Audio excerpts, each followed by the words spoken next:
a little bit of blank space here. Forgot to type in the title intro. Here we go. Welcome to Indiana Sports Beat Radio, presented by Endeavor Hospitality Group and Andy Moore Honda of Bloomington. Looks over the middle, second guesses, fires, throws. Does he make the catch in the end zone? Yes! Touchdown! Oladipo to win it. Another one! He got Another it! one! Oladipo! Another one! Huge hole! He's at the 30! He's gonna go! 10, 5, touchdown! Jonathan Taylor! Galloway finds Rob Finnessy, who fires the three, and he hit it! Now, from the Golf Club at Eagle Point Studios, here's your host, Jim Coyle. Hello, everybody. Welcome aboard a Thursday edition of Indiana Sports Beat Radio, coming to you from the high atop the 18th fairway from the Golf Club at Eagle Point Studios, alongside Dustin Schutte from Outsider.com. How are you, sir? I'm doing great this morning, Jim. How are you? Great. Brought to you, of course, by our friends from Endeavor Hospitality, the Wild Club, and BB's Market, a part of that. Looking forward to being back out there tomorrow. Got some recipes I've got to send over to JD today from some peeps that have sent those in. Keep sending them in, man. I'll send them over to JD, and we'll get to those as we go through the football season. But got some in already. I think Mark sent one. I'm trying to remember who all sent them in. I can't remember, but I do. I'm going to try to get a shout out here in a second. Another name I'm trying to remember as well, but lots to get to. The Colts, of course, the Mets, the Braves race. On the program today, Matt Taylor from the Indianapolis Colts, speaking of which. Alec Lasley is going to join us today from the Hoosier.com. We're going to talk about, of course, the schedules coming out today. That's probably won't happen while we're on, unfortunately. That's usually the nature of the beast. DJ will join us. Derek Jackson will be along as well. And, of course, Dustin Schutte. What's DJ's up there, Friday. John Boy? DJ's Friday. Oh, perfect. That's what happens when you write down things ahead of time. But how are you doing, John? Mark, jumping on. There you go. He'll send, that's Mark. I was right. I think he's driving down to Bloomington. Right. Some peeps coming in for the game on Saturday this week, so that should make it easier. Mark saying hi from Chicago up north. Hello to everyone, our friends on the Ref 97.7 ESPN.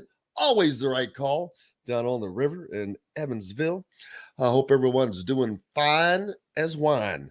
Was out to Southern Stone last night for the Tom Allen show. Of course, a very festive atmosphere, we can say, because it was a very, very happy time coming off of a big, big win. And there cannot be, this is like honeymoon phase for the head coach for the next week or two, because he just won a big game and he knows he's winning for the next 2 weeks. So for the next 2 weeks, he can chill and just go, not really, but if a coach ever can, this is the week. Yeah, this would be the time to do that. But I think the challenge now for Tom Allen these next 2 weeks is making sure his team is still dialed in. I don't think he's going to have a problem with that because of his high energy and his personality and everything. But that's really the only concern. I think we can talk about, you want to see improvement on the offensive line. You want to see more from the rushing attack. I think the defense played outstanding. I don't think you need to see much else from them. I mean, there's always going to be room for improvement, but I think you know what the identity of this defense is going to be. But more than anything, it's just a matter of making sure guys are up. They're taking these opponents seriously, because there's going to be a lot of chatter. Everybody's going to be talking about 3-0. Those guys on the field have to have the mindset that we can lose this game if we're not taking it seriously. So, yeah, I think he's probably a little bit more relaxed than he was in week one, but at the same time, you've got to be able to make sure that those guys are dialed in, ready to go. And it sounds like it's going to be another fun atmosphere. I mean, I think that win against Illinois generated that buzz again that we saw early last season. So it should be exciting to see everybody there. Hopefully the Hoosiers should get an easy win, get to 2-0, and it's going to be another night game. So what more could you ask for? Another game under the new lights, baby. Exactly. So another excuse to get to use those. Hey, you just spent that money. You gotta use those things more than what, twice Exactly. the season. I always love the night kickoffs too, because it's always a reason to tailgate all day. So lengthen that tailgate, baby. Yeah, that doesn't work for me, and I hate the 8 p.m. games. Hate the Drake. I'm gonna get home at 1 a.m., man. Yes, as a former media member, I do understand that, because I hated. Well, former Big Ten cover of Big Ten things. How about that? Yeah. I hated those late night kickoffs. I wished every game would start at noon or 3:30 at the latest. But as a fan, I like the 3:30 games are great. Noon's a little early for you. Well, you got to get up and get out there and all that. It's Saturday. That's true. So anything after like 2 p.m. then is good for you. Between 2 and 4. Perfect. There you go. Closer to 4 rather than 2. Okay. I can ride with that. Around 3:30. Like right around 3:30. That 3:30 well, Saturday slot. I'm just CBS. You get it all the time. I know it. Hello, everybody jumping on. Larry says, hey, Michael, 5 Lefts is with us already. Mark, as I mentioned earlier, John C, Travis, Tim. He's shouting out a happy birthday to Donnie Allison, the former NASCAR driver from Alabama. Rudy the Boxer with us. Wyatt already on. Yeah, I saw that. The Cardinals have a 9.5 game lead in their division now. I was just thinking how badly Milwaukee has just puked up their season. Yeah. They were in the lead of that division not that long ago not that I care. I don't, but I just, I was just thinking how that's but Robert on with us as well. Mike says it's his wife's birthday. So happy birthday to Wifey Poo. Happy birthday. The Wifey Poo. Also Randy Hembry down in the Fort Myers area has been listening. I want to make sure to give him a shout out. A little B, I didn't from her. I didn't forget, but I had to pull that out of my phone all week. But hope everyone's having a great one. Great program lined up today. Like I said, going to talk a little Indiana basketball schedule later on. There's not like we know. You just don't know times and all that stuff. And I saw someone earlier posting, hey, when are they going to post this so we can start planning? Well, we'd like to plan too, but trust me. But yeah, they'll put it out when they want to. But hopefully that does come. Part of that is out today. I don't know. That's not the complete schedule. I do not believe so. It'll be interesting to see how it falls, because you already know the opponents. So it's just a matter of what's the schedule layout. When's your toughest 3-game stretch? When is your easiest 3-game stretch? That's easy to figure out because their toughest 2-game stretch is right on the beginning of the same week. That's a good point. You've got to go to Las Vegas to play Arizona, and you come back home, and then you go back out to Lawrence, Kansas a week later, and you play at the Fog. That's going to be so fun. Oh, I mean, that is going to be an experience. Then I'd have to pull the dates up. I don't have it memorized when the North Carolina game is as compared to the Arizona game. I mean, the Kansas game, how much after that. And then you've also got the Xavier game in there as well. So all kinds of great things to throw into the heat. Larry, it is the complete schedule coming out today. Perfect. There you go. You got North Carolina November 30th, Arizona December 10th, and then Kansas December 17th. There you go. So the UNC game is November 30th. Daggone. Give me those dates again. November 30th. I already know December 10th is actually, that's the one that is easy to memorize. 10th and the 17th is Arizona, and then of course, Kansas. And then November 30th is UNC. When's Xavier? Xavier is, I think it's earlier. It is, yes, November 18th. All right. Well, the toughest 3-game stretch, of course, North Carolina, Arizona, and Kansas. Yeah. But that's prior. And that's even. Well, the Big Ten sprinkles in some of those conference games in December now. So you could potentially play some what games. I'm talking about is a 3-game stretch. This is pretty tough. Right. North Carolina, Arizona, and Kansas. It doesn't get much tougher than that. But it's split. One on the road, one in a neutral site, and one at home. Oh, that's a good point. I did not even think of that. It is. But it gets harder as it goes because you start at home, then you go neutral, then you go to Fog Allen. Yep. I never even thought of that. That's a great point. But that's it's pretty good, pretty fun looking 3-game set there.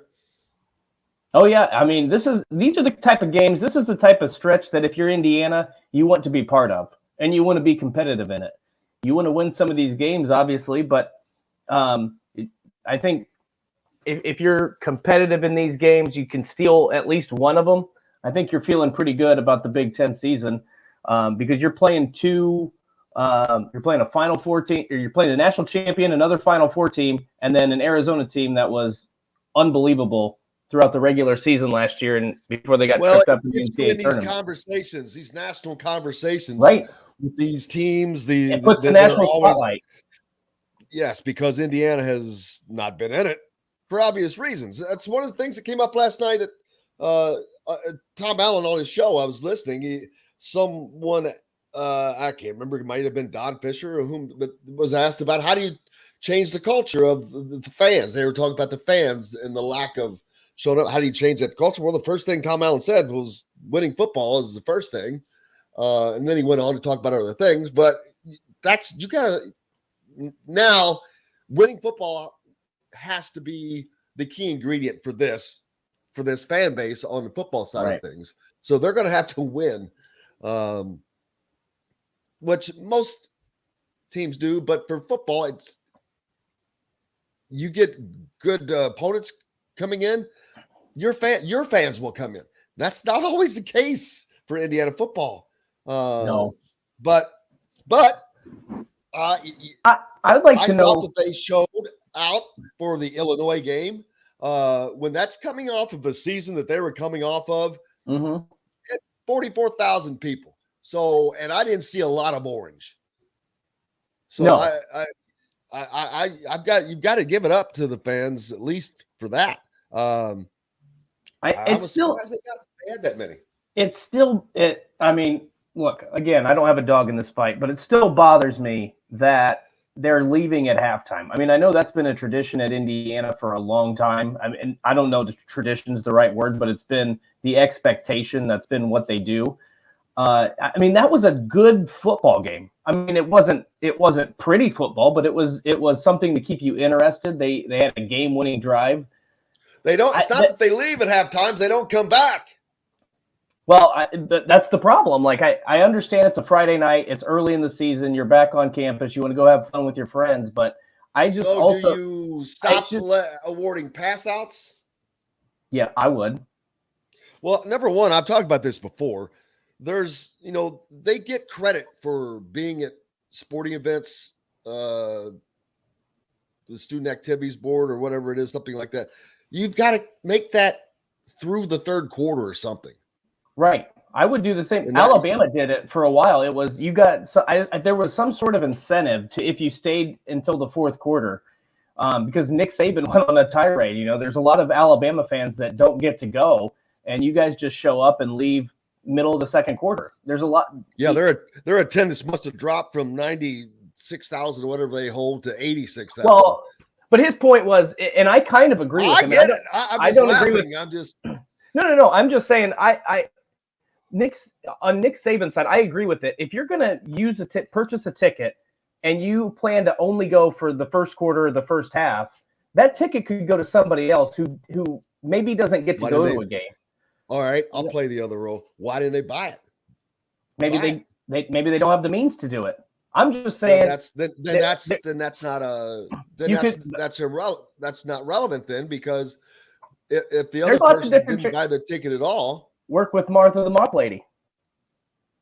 I'm not saying I'm not trying to do that. I'm just saying that's a different scenario. But It is a different yeah, scenario. I'm just saying, Indiana. There are other ways that you could get those tickets to other people. I mean, the students, it doesn't matter, right? Like to me, that's the biggest issue, is getting the students to come back and stay for the full 4 quarters. Okay, here we go.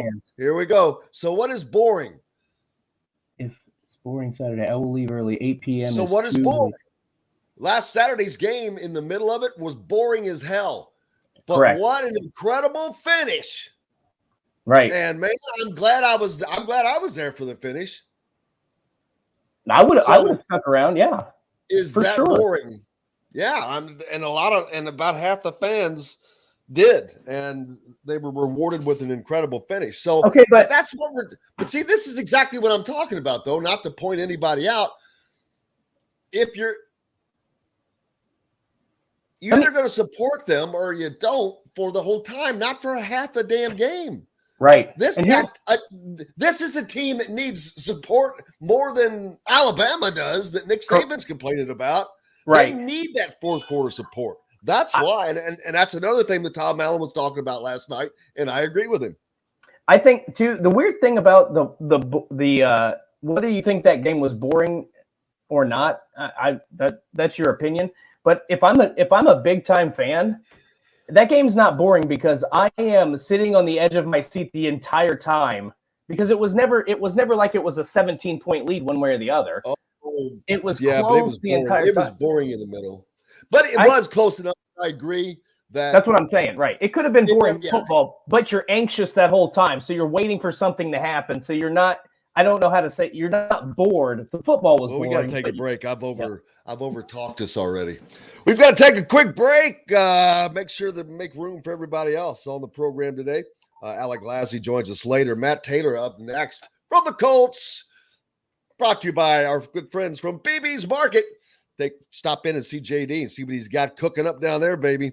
They are your local meat shop caterer, no matter where you live. BB's Market. You can visit bbsmarket.com, but it's the meats are incredible, everything. And until you see it, you can't believe it. Visit bbsmarket.com. Back with more Indiana Sports Beat Radio right after this. We'll be right back to the Golf Club at Eagle Point Studios for more Indiana Sports Beat Radio with Jim Coyle, presented by Endeavor Hospitality Group and Andy Moore Honda of Bloomington. Whether you're visiting, we shall be right back. Hey, just to let everybody know here, we've apparently got a tornado heading our way. So if I get swept away like the Wizard of Oz, or my power goes out, you're not getting any tornadoes down in Gainesville, Florida. You we under just got an alert that said tornado warning. They like to give out alerts like they give us a live look outside. Well, it's pouring rain right now. We've got tornado That's usually warning. a good sign. If it wasn't raining, you'd be in some trouble. I've been through tornadoes down here. You don't know. Good morning, Matt. Let's see here. Where's Can you my hear us, Matt? Oh, or maybe no. we can't hear you. Oh no! Look at this. Look at this radar. No, You can't see it. yeah, it's too bright. Bright. Matt, if you can hear us, either drop out and come back in, or go through your sound settings on StreamYard. It's coming right for us. Gonna get swept away. It's coming right for us. I'm gonna get swept away, just like Wizard of Oz. I think you're good, Matt. Say something again. It looked like your bubble moved. Oh, yep, we got you. We got you. Hello, Bubble. It sounds like heavens to Megatron. Hello, Bubble. Who was that cartoon character? That was Marvin the Martian. Get it straight. That's what I was. Hello, Earthlings. I am so Heavens to Murgatroids.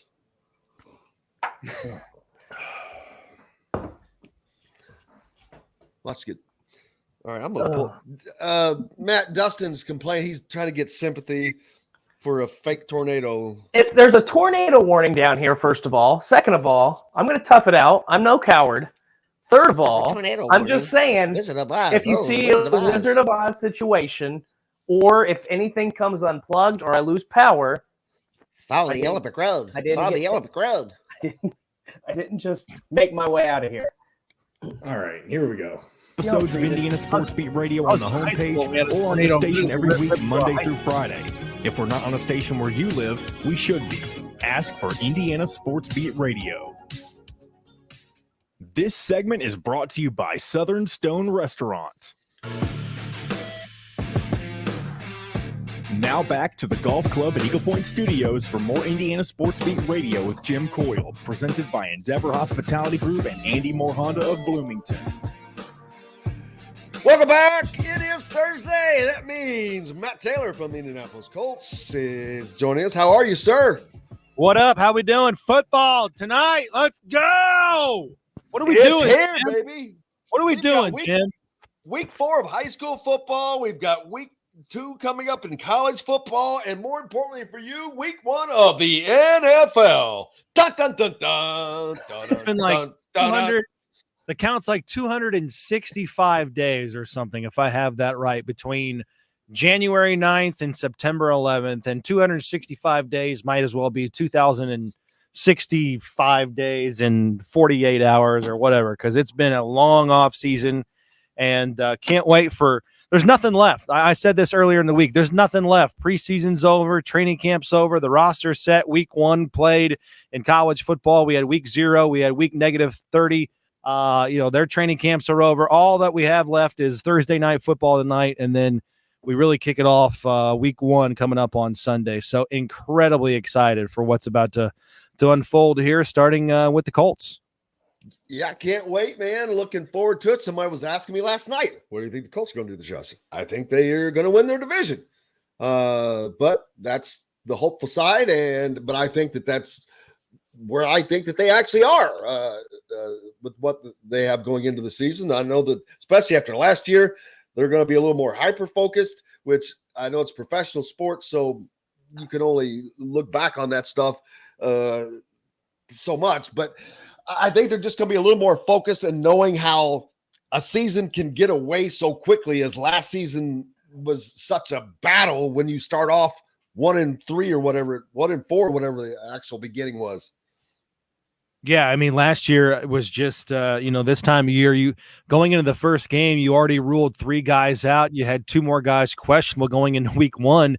And, it's a stark contrast right now, considering yesterday the first injury report for the week came out, and all 53 guys, practiced and are pretty much healthy outside of Shaquille Leonard, who did practice in full. So we're going to see if he's sort of trending in the right direction to playing on Sunday, having missed all of the offseason workout program and training camp. But it was a minuscule injury report compared to years past for the Colts, which is a good thing. So they're incredibly healthy. And yeah, like you said, last year was last year. Professional sports is sort of a different animal because you've got such high roster turnover year by year. It's I guess college sports is sort of like that now with the transfer portal, but with free agency and the draft and guys retiring, it's a new team every single year. And I think the Colts have been, open and honest about how, bad last season ended. It's a little bit of a scar. It's a wound they're going to have to deal with. But again, 9 months removed, I think the scar is healed. It's part of their history. They're going to use that as motivation. But also at the same time, I think there was a point in the offseason where they were like, you know what, last year is last year. We don't want to talk about that anymore. And, DeForest Buckner yesterday talked about that when he reported for training camp. That stuff was ancient history behind him. Training camp represented a new start, a new chapter, a new season.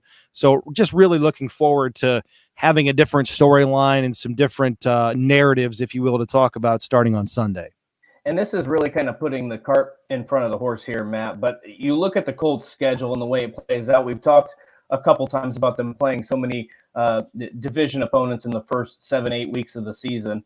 But I look at the first two games, and I think the way this kind of sets up for the Colts, considering how last year started, I think that this is a positive schedule from a fan's perspective. You go on the road against the Texans, you go on the road against the Jaguars, not two of the most intimidating teams or environments, and then you get Kansas City at home, you get the Titans at home. So I feel like this season they can generate a little momentum, and then when you get home, you get that a big time opponent, but you got that extra juice because it's going to be your first home game in that Kansas City game. Like I like how the first 3 or 4 games, they're crucially important. I like how the first 4 games of this schedule really sets up for the Colts, having a road test, division opponents, and then you get the juice of the home game against 2 really good teams in Kansas City and Tennessee.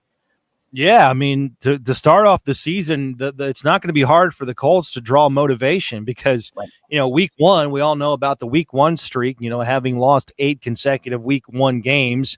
Houston represents, one of your arch rivals in the AFC South. It's going to be, I think personally that Houston is one of the more underrated places to play in terms of difficulty because primarily when the Colts play there, the Colts represent to Texans fans like the arch nemesis. I mean, the Colts are 32-9 all time against the Houston Texans. So those fans freaking hate the Colts. It's like when the Patriots or the Steelers come in to play Indianapolis at Lucas Oil Stadium. It just brings out a different kind of emotion. So you've got that in play. Plus, it's week 1. Everybody's excited. It's a new head coach, sort of a new regime. They've added some players at key positions on their team. So they have a little bit more optimism than a 4-13 team last year. That being said, the Colts still have a better roster. I think they have more top-end talent and should be able to go down there and win that football game on paper. But as we all know, it's not played on paper.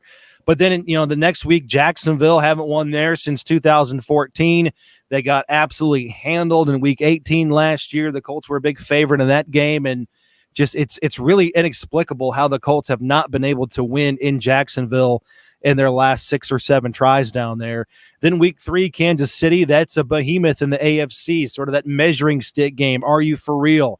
How close are you to, potentially making the playoffs and winning playoff type games against the class of the AFC the last 3 or 4 years since Patrick Mahomes took over at quarterback.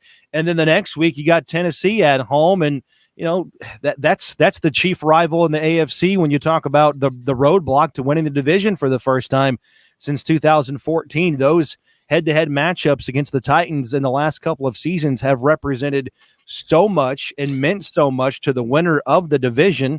And the Colts are on a little bit of a losing streak to Tennessee dating back the last couple of years, and they haven't won at home against Tennessee, which I know drives a lot of people crazy because playing down there is one thing, but you should have home field advantage against Tennessee, and they've come in here and gotten the job done. So, the first month of the season, it is littered with storylines and motivation and easy things for the Colts to draw from in order to get off to a good start. Hey, we were talking earlier about IU basketball schedule. There's a 3-game stretch, and in basketball, it's a lot different, obviously, when you say a tough 3-game stretch in basketball. Big difference between a tough 3-game stretch in football because the season there's such much more compact. But for the NFL season, what is the Colts' biggest 3-game stretch, do you think, on the schedule this year as far as weight, importance? I know it's without the season having started and certain games being won or lost right now, may be more difficult to pick that out at the moment. But if something does, is there something that jumps out that this will be a really important stretch? Yeah, I think it starts early in the season. We just kind of talked about it a little bit. Weeks 3, 4, and 5, Kansas City, Tennessee, and then at Denver. And those are 3 teams that I think have a huge chance to make the playoffs. Obviously, Kansas City, Tennessee speaks for itself because they've won the division each of the last 2 years. Last year, they were the top seed in the AFC. And then at Denver on a short week, that's a Thursday night game. So that's a really tough 3-game stretch. 2 of those games are at home, thankfully, but then you have to go to Denver on a short week play Russell Wilson and the Denver Broncos, who I think are going to be very good this season. I think they're a playoff contender. I think they're a contender in the AFC West, which is really saying something considering how difficult that division is going to be this season. So that's sort of the one early in the season. Later in the season, or maybe towards the middle of the season, you go at New England, at Las Vegas, Philadelphia, Pittsburgh. That's a 5-game stretch. 3 of those games are at home, but those are a lot of playoff teams. New England, I think, is going to be good this season. I think the Raiders are going to be really good as well. They're going to be in that wild card hunt again in the AFC West with Denver, like I just mentioned. And then Philadelphia is, I think, a really good team in the NFC, and that's going to be a really intriguing matchup. You got Frank Reich, you got Nick Sirianni, the old offensive coordinator for the Colts, now the head coach with the Eagles. That's a difficult stretch. And then maybe if you take it, a couple of weeks out further than that, Pittsburgh and then at Dallas before you play the bye, and it's the latest bye in the NFL for the second consecutive season for the Colts. It does not come until early December. So that's why it's so imperative for the Colts to get off to a good start. Dustin mentioned it earlier. I mean, you've got 5 of your first 7 against the division. If you don't get off to a good start, there's not a lot of wiggle room later in the season to make up ground within the division with those head-to-head matchups, because from Halloween on, you only play one AFC South game. That's against the Houston Texans. That does not come until literally the last game of the season. So get off to a good start this year. Allow yourself some wiggle room, if you will, some breathing room, so that it's not so gosh darn stressful towards the end of the season where all these weighted games. Last year it was, as you said, Jim, 1-4. In 2018 it was 1-5. You just don't give yourself a lot of margin for error down the stretch. I mean, all of these games are hugely important, don't get me wrong, but it would be nice to go into a week 17 or 18 game knowing that you're already in playoffs instead of needing to win and need 1 or 2 other things to happen in order for you to kind of punch your ticket to either win division or as a wild card team. Really interesting schedule for the Colts, but I think the first 4 games, man, there's just storylines everywhere. 2 on the road, 2 at home. I like the way it kind of shapes out for the Colts. And then you got to take care of your body, because you think about it, you go from the start of training camp in late July until early December, you're really not going to get an extended period of time off. So these guys have to take care of themselves.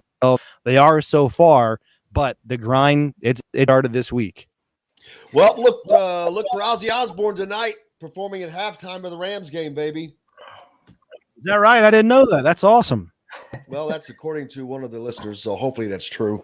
One of the questions I was going to ask Matt, heading into this first game, I think the biggest question I still have, and the thing I'm probably going to keep my eye on, is the passing attack, and not so much from the Matt Ryan perspective, but more so who's going to step up at the wide receiver position, who's going to provide. Are the Colts going to have some options, and they don't have to hand it off to Jonathan Taylor and rely on him to rush for 2,000 yards again, to get some wins? What heading into this first game are you most looking forward to, or what are you most interested to see on the field on Sunday? Yeah, I'm with you, and I think it's going to be it's been a Frank Reich staple. It's been a Matt Ryan staple dating back to his time with the Falcons. I think it's going to be a lot of guys involved, 7, 8, 9 guys every single week that catch a pass. And it might be scheme dependent. It might be opponent dependent. And it might be a guy is just in the zone that day. There were games in the past where Zach Pascal would have, 2 or 3 catches combined in a 2 or 3 weeks stretch. And then all of a sudden he'd play, the Texans that's a good example. He'd play the Texans and go for 6 for 90 and 2 touchdowns, right? It's just it just depends on the game itself that day and the matchups and the scheme. And so I'm really excited to see kind of who breaks out on a week-to-week basis, because I think it will be a week-to-week thing within this offense outside of Jonathan Taylor. If Jonathan Taylor is rushing for 100 yards every game, Matt Ryan's throwing for 225, and you score 30 points, and the defense is holding teams to 22 points or less, that's a recipe for success for the Colts. They can win with those types of numbers. They've got enough talent to get it done on both sides of the ball if they get that type of production. But Michael Pittman Jr. is going to catch 90 balls, probably more this year. That rapport, that synergy is looking really, really good. And then Nyheim Hines, probably playing more in the slot this year. And I think it's going to be the most prevalent formation, if you will, with Jonathan Taylor and Hines on the field at the same time. Technically 2 running backs, but I think, when it's all said and done this year, Hines is going to have more touches as a receiver this year. And that's going to be really interesting to see how that sort of evolves. And Ashton Doolin's back, Paris Campbell's back, Alec Pierce as a rookie listed as the number 2 wide receiver coming out of Cincinnati. So I think they've got enough talent, but the question is, are there enough guys to, help boost and support Michael Pittman Jr.? And just because they haven't doesn't mean they can't, but this will be a continued storyline and something that we'll talk about until it's not worth talking about anymore. And we'll find out kind of where we are with that after about week 3, week 4 of the season. Looking forward to it, brother. I can't thank you enough. And it's at it tonight. Can't wait. You got it, man. You got it. Back for week 2 next week. Absolutely. The great Matt Taylor joining us. Make sure you catch him. It starts this weekend, baby. The Indianapolis Colts. Thanks, brother. You got it. See ya. Thank you, sir. We've got lots more coming up here on Indiana Sports Beat Radio, brought to you, of course, by our friends from Goteen for a limited time only. Goteen, a delicious, healthier snack that helps keep you going, is offering a Hoosier pack. 16 count of Goteen can be any of your favorite flavors for only $15, and you can purchase the Hoosier pack. You get a little extra sweetener if you mention Coyle 10. COYLE and the number 10, you'll receive an extra 10% off your order. You can just go to GoteenBites.com for the kids or for the active person, you. All part of the Wild Club and Endeavor Hospitality. Make sure you go to the Wild Club and sign up at your Google Play Store or Apple App Store. Lots more coming up. Indiana Sports Beat Radio. Dustin Schutte with me from Outsider.com as well. Back right after this. We'll be right back to the Golf Club at Eagle Point Studios for more Indiana Sports Beat Radio with Jim Coyle, presented by Endeavor Hospitality Group and Andy Moore Honda of Bloomington. The sun is out. Hey, John, how many days did Joe have last month? And let's see, I've been August. Did he have any for August? I know he did a lot in July. I think he might have done let's see. I'll text him and see real quick. Did you text him? I asked him, but I don't want to shortchange him if I don't know for sure. So I'll see if I definitely don't know for sure. I'll let you know what he says. Heavens to Megatroids.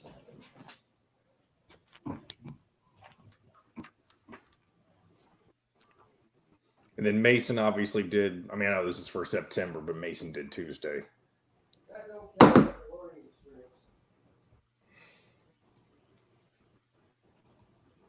How's it looking out there, Dustin? George Mason, Maryland. I'm going to step outside here. We're going to do live weather report. Live weather report for all those joining us.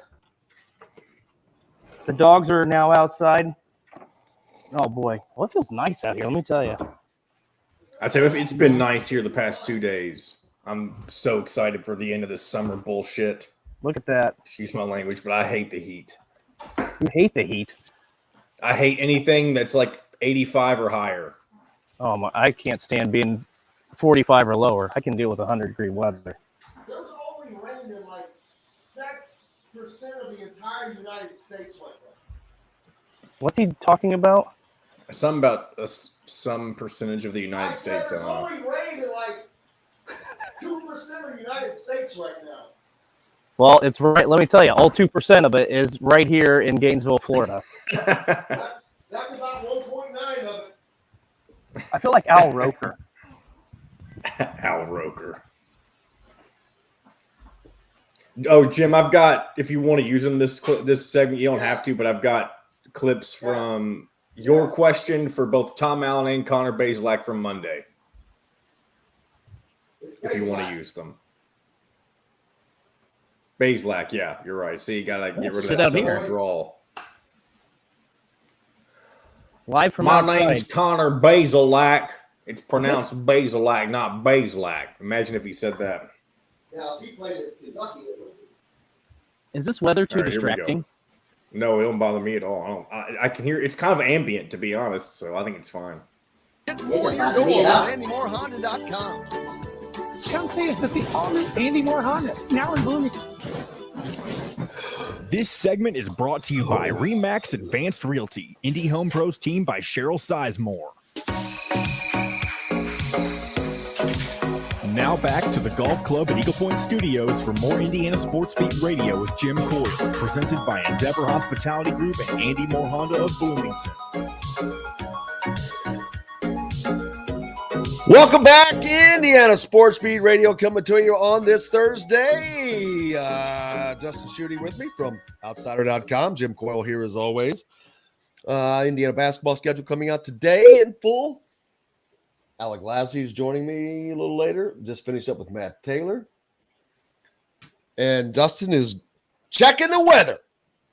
It's a fitting that you introduced me as Outsider.com for this segment because as I transition to an outside, Because you're outside. Yes. not an office, but I do feel a little bit like Al Roker, sitting outside with the rain coming down. I might get struck by lightning, might get swept away in this incoming tornado, but it's cool out here It's now. struck by lightning inside the structure. I don't think that you. It's open. Well, There's no screen it here. is open. Oh, that's very cool, though. I've got to say, it's a much better backdrop. I like it. And back here behind me is a fairway, and then over here is the green, so I can heckle golfers. I don't, but I could. Yeah, well, saying you could and don't is not the same.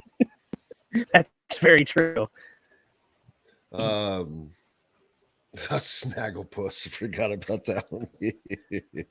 Old cartoons, man. When I got to go down and play in the Peggy Sherrill Memorial Golf outing, a friend of mine, Rick Cal from the old days, he was a year older than me. We had this. We were during football practice one day, and this guy was just going by, pulling a golf cart. But we had been joking around about Hong Kong Phooey, another old cartoon, and it was the timing thing. And now, it's all these years later, and that little thing is still so hilarious. But it's just one of those things in your life that you had to be there for it to be funny.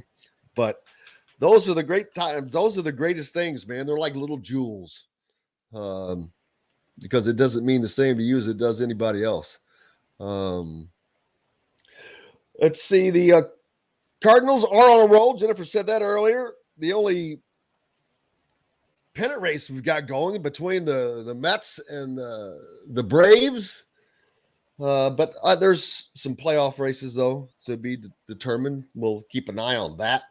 I haven't been watching the scores here of late, I'll be honest with you. Other than we check here, there, today. Although, see, Cincinnati and the Cubbies, they played today, this afternoon. St. Louis is also playing today, hosting Washington. So there's some wins built in for St. Louis. You think so? That, yeah, I was going to say, as soon as I say that, I know always subject to change. The Mets won both of their games yesterday against the Pirates, and then the Braves beat the A's. So it's Mets have a half-game lead now, so they're back in front. Temporary stop of the catastrophic slide in New York, but I think the Braves are still playing better baseball right now. We'll see. It's going to be so fun because those two teams play at I think it's the second to last series of the baseball season. So that it could come down to who the winner of that series is, the winner of the division. And that's what I love about some of these baseball races. Some of them are, 20 game separations. So there's no thrill, but I think the NL East is going to come down to the final week. Let's see. Diddy says, oh yeah, boy, I said, boy, that was funny. The old Looney Tunes cartoons.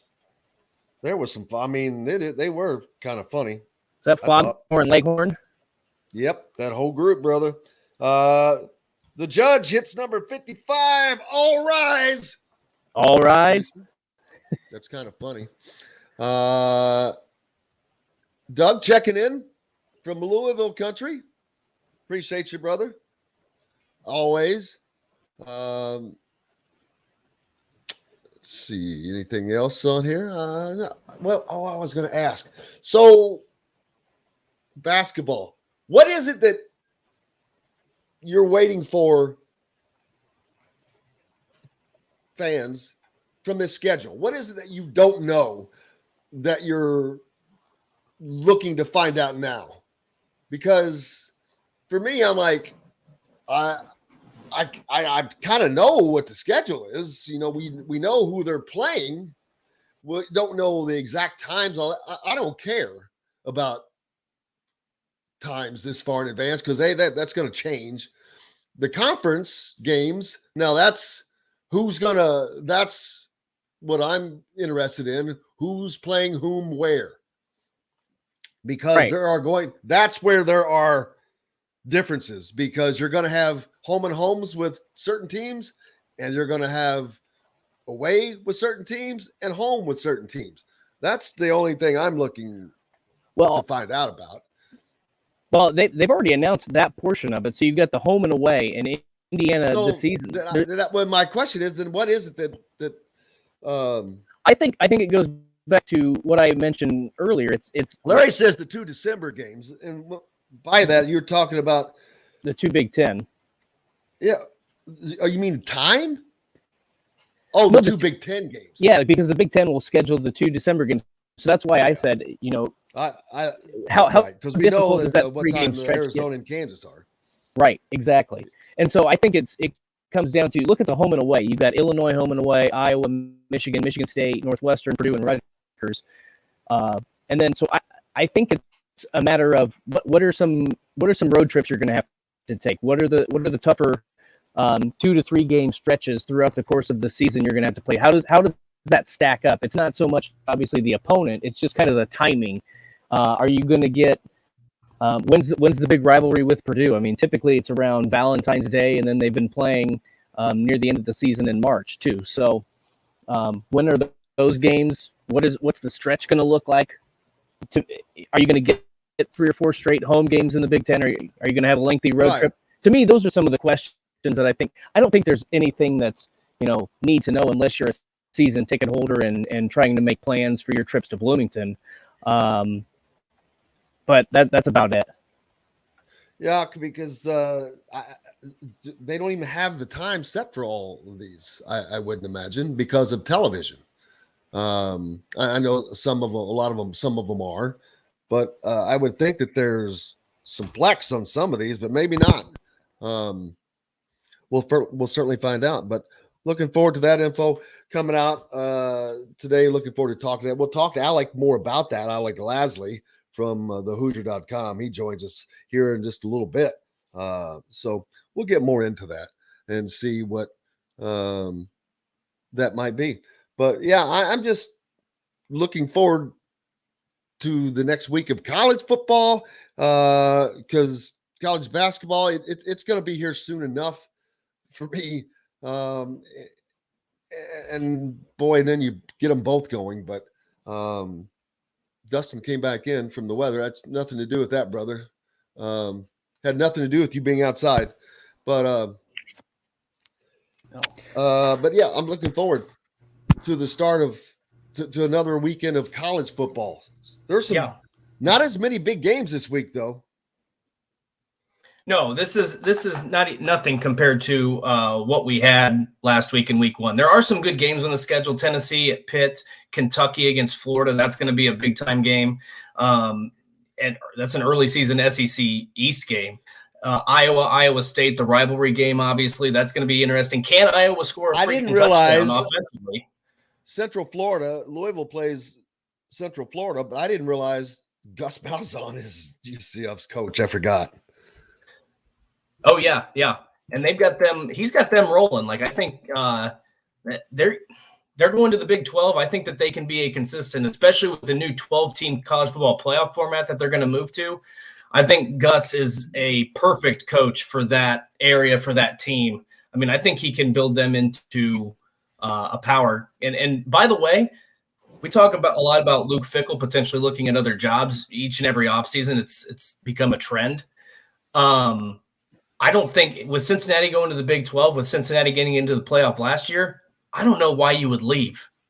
I mean, you've got it pretty well made at that. He's in the Big 12 is the only other conference I think you can be in right now and hang out and feel okay. The Pac-12, I'd be awfully worried if I would was too. a Pac-12 member. Pac-12's got nothing. They have no juice now. They've got no juice, man. The Pac-12 or the Big 12, yeah, they still got a little punch. And like you said, Cincinnati. So I think I mentioned that before. The Big 12 is the only other conference right now that's kind of putting up a fight. So yeah, I agree with you. I wonder what is the spread for the Ohio State Arkansas State game. I just saw that on the schedule. 43.5, I think, or that's it. That's all. Oh yeah, I mean Arkansas State, they demolished whoever they played in their week 1 game. It wasn't anybody they good. Must have, but they must have. I mean, as opposed to, 43.5 is a ton of points. The Michigan Hawaii game is the biggest of the weekend, with that being a 51-point spread in favor of Michigan. Well, you know what? I can tell you right now. I'll tell you what Greek would say tomorrow. Take Michigan and the 51, or give up the 51. I don't know if he did or not. We just recorded the ISB. I'm just saying. Tomorrow, if he doesn't say that, I'm gonna be shocked because Hawaii sucks. They do suck. Yes, Michigan should score 60 points. I think they probably will. Well, if nothing else, the over.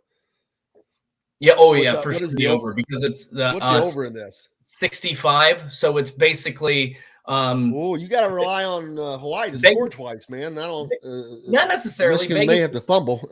If it's 65 and Michigan's a 51-point favorite, Vegas is looking at a 59-7 final score. That would put the over at 66. That would be a Michigan cover at 52.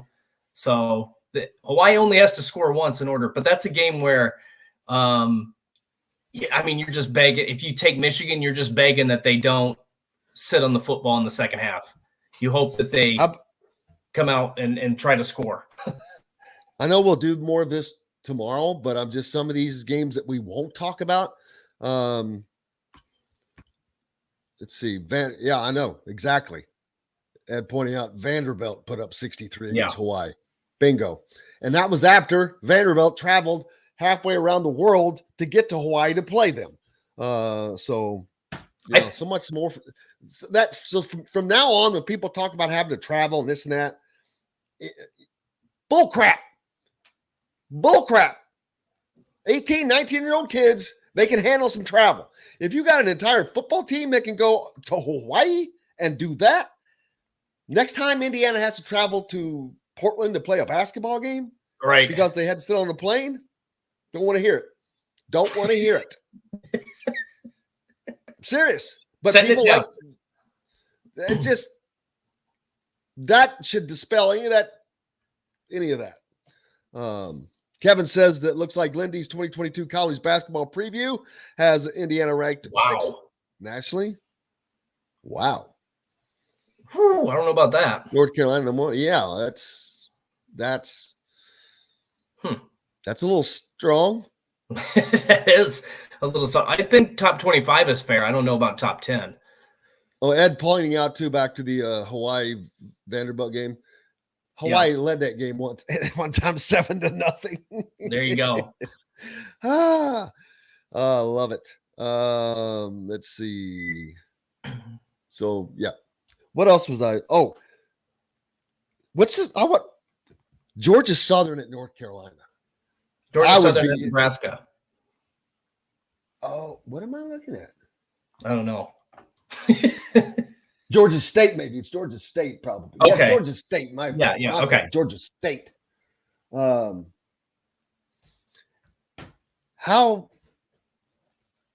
is that spread? Let's see here if I can bring it up really quick. That's not I don't know how good Georgia State is, but the spread is 7.5 in favor of North Carolina. Georgia State got beat by Tennessee. That tells you a lot right there. North Carolina is only a 7.5 point favorite over Georgia State. Yep. And the over-under seems very low considering how bad North Carolina's defense is. The over-under is 64. Well, then Georgia State must not have much. Well, I'm sure they don't. That's why I was asking. I was trying to look for one of those games. Hey, we got to take a break. Alec Lasley is going to join us next. We're going to talk some Indiana basketball. Schedule expected to come out today. You're listening to Indiana Sports Beat Radio, coming to you from the Golf Club at Eagle Point Studios, brought to you by our good friends from Remax Realty. If you're in the market for a home in the Indianapolis area, reach out to our friend Cheryl Sizemore. It could be the difference in you getting the home you want or not. Cheryl at IndyHomePros.com. Or if you're in the Louisville, Southern Indiana, Floyd, Clark, Harrison County areas, Barbara Pop Real Estate Services has served that area for 3 decades. Reach out to Matt Lincoln, Matt at barbarapop.com, and he will get you taken care of. We're back with Alec Lasley right after this. We'll be right back to the Golf Club at Eagle Point Studios for more Indiana Sports Beat Radio with Jim Coyle, presented by Endeavor Hospitality Group and Andy Moore Honda of Bloomington. Andy Moore. Yeah, Dustin didn't have to come in. He might have just wanted to anyway. I was going to say it was his crackling mic thing. Yeah. What's up, Patagonia? What up? How's it going? Where are you at? Good. That's a different background. Different background. A new place. You. Where are you going this weekend? World traveler, you. World traveler, yeah. It's just a different place. You're the world traveler. No, I don't travel the world. Is that Indy 500 stuff in the back? Trying to zoom in. I haven't done anything yet. There's a tailor-made garbage can. By the way, Jimbo, boy Alex has towed Tracy at 9:50, so make sure we get him out on time. Who? Nobody you Tracy, know. His other show he's got to do today. Oh, big time. Just trying to be like you, Dustin. Are they pretty? Are they opposite of big time? I know they're in Evansville. Are they a pretty popular show? Until I come on. They seem to be decently big, yeah. I figured they were since they were the morning slot up there. Somebody has to be. Oh. So I figured we can save for Kyler tomorrow a lot of the schedule stuff, obviously, since it'll be out. But Queen just set the official, so we have the dates. He's visiting the same weekend as McNeely. And then coaches can start traveling starting tomorrow to visit guys off campus. So obviously they'll be making a stop at Arrington Page. So that's obviously the 2 biggest recruiting news after the last kind of dead period here, last couple of weeks. Cool. Well, there was another name somebody was talking about in the comments earlier, and it wasn't either of the 2 people you mentioned. I'm trying to remember who it was. I'm trying to look through. Who was it? What's the biggest unknown on the schedule? Other than the conference. It's just honestly the dates. That's it. Oh, Jalen Harrelson. He's a younger guy, though. Oh, he's yeah. Oh, here we go. I don't want to say this, but he's you in the home you want today. Cheryl at IndyHomePros.com. This segment is brought to you by Feast Market and Cellar. Now back to the Golf Club at Eagle Point Studios for more Indiana Sports Beat Radio with Jim Coyle, presented by Endeavor Hospitality Group and Andy Moore Honda of Bloomington. Welcome back, Indiana Sports Beat Radio here on this Thursday already. Deep into the week, Alec Lasley joining us from thehoosier.com, Indiana Rivals, brought to you by Feast Market and Cellar. I was out there last night. They're right next door to Southern Stone, home of the Tom Allen Coaches Show. They had a wine tasting out there. I did not realize all of the incredible food that they have. I ended up bringing home some calamari, baby. Woo! Yum. It was good. It did not make it through the night. But welcome aboard, Alec Lasley from thehoosier.com. Lots going on. Everyone waiting for the complete schedule to come out today, Alec, which just tidying up some dates and times with that mainly. But bigger information in the recruiting scene regards to Derek Queen and setting his visits, and that seems to be also getting solidified now. Yeah, so as of today, he officially set that official visit to Indiana for later this month. He'll be on campus the last weekend of the month, September 23rd to 25th, that Friday to Sunday. So he'll be visiting with his teammate, Liam McNeely, also in the 2024 class. So you have two extremely talented top 30 players visiting the same weekend. Obviously, we know Indiana's pipeline through Montverde with Jalen Hood-Schifino and Malik Renault. So you're getting two more guys on campus the same weekend. Obviously, does not hurt that way. Talking to some people about Queen, it doesn't sound like at this point that that pipeline, so to speak, that Indiana is trying to create there is going to play a huge role.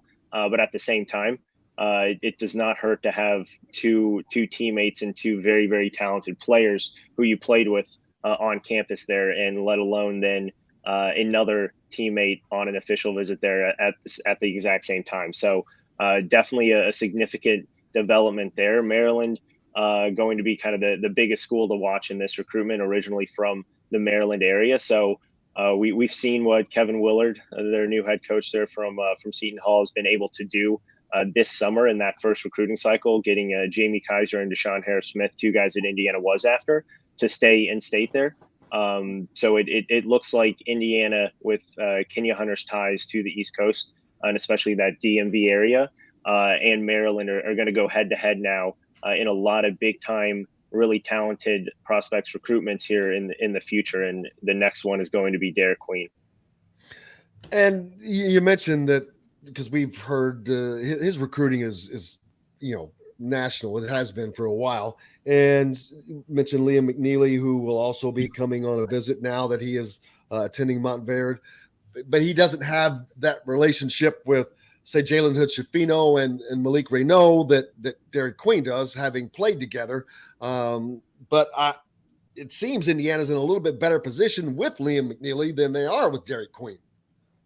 Yeah, and a big reason for that is getting him out of the state of Texas. We've talked about it before. Getting him to leave that state was a significant movement in that recruitment.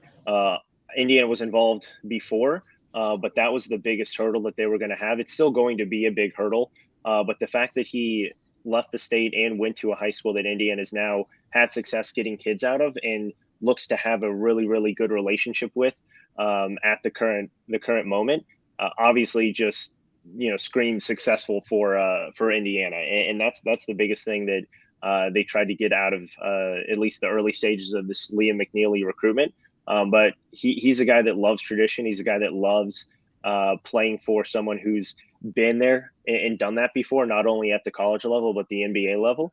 A guy who has all of the skill in the world to get to that level playing in the NBA. And so that experience that Mike Woodson has when we've talked to him has really kind of shined through. And that's something that to go along with the Indiana history is something that Liam McNeely really likes up to this point.